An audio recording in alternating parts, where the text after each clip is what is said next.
Ibn Taymiyyah he dies in Damascus, in jail in 1328. And he has been misused during the 20th century by some of the most extremist Islamists. He is quoted, for example, in the 9/11 Commission official report as being the ancestor, the spiritual ancestor of Osama bin Laden. So to work about him is also to go a little bit into a minefield. But then when you read him, you realize that those who have misused him for terrorist purposes only read texts that he wrote to call for the resistance of Syria against the invasion of the Mongols at the end of the 13th century. But they start using those texts that were texts of national resistance against an invader. They use those texts to call for the killing of unjust Muslim rulers. And so if you go to other texts written by Ibn Taymiyyah, you realize that he was the most loyal subject of the Mamluk sultans under whose authority he was living, and who were not better than the Mongols. And you realize that he is caricatured, he is reduced to just a few pages that he wrote against an enemy. And when you look at other texts, which is quite easy because you can access them on internet or on CD-ROMs, or most of his writings have been published, you realize that you have there somebody who is at the same time probably the greatest in later Muslim theologian, and somebody who has a very, very moderate approach to the religion.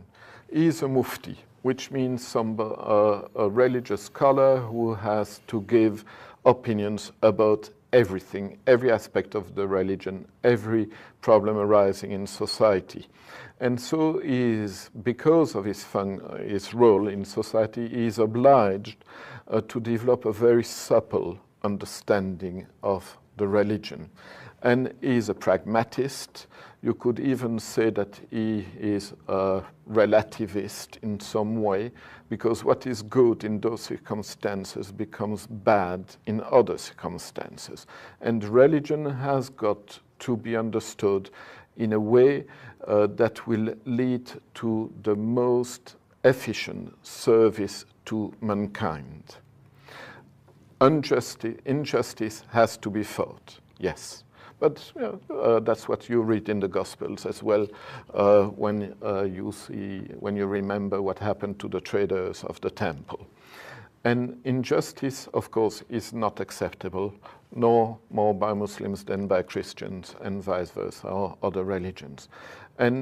But he says that there are cases where we have to be able to accept a lesser evil in order to attack a greater evil.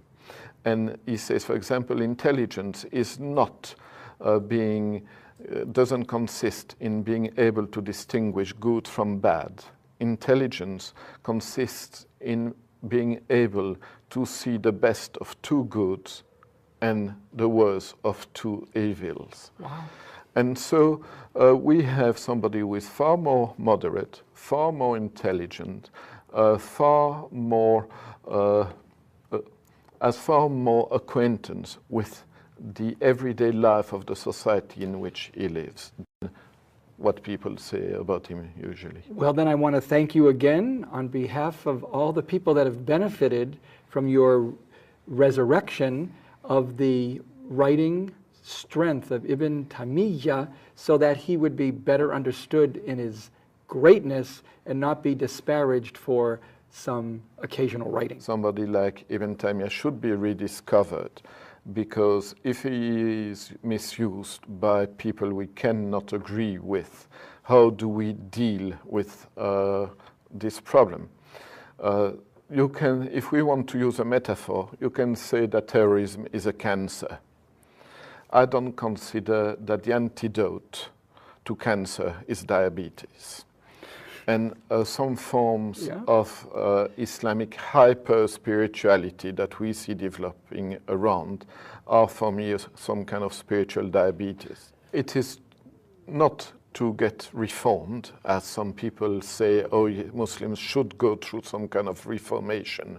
No, it is to rediscover in its rich spectrum of potentialities, intellectual, spiritual potentialities, the great tradition of Islam.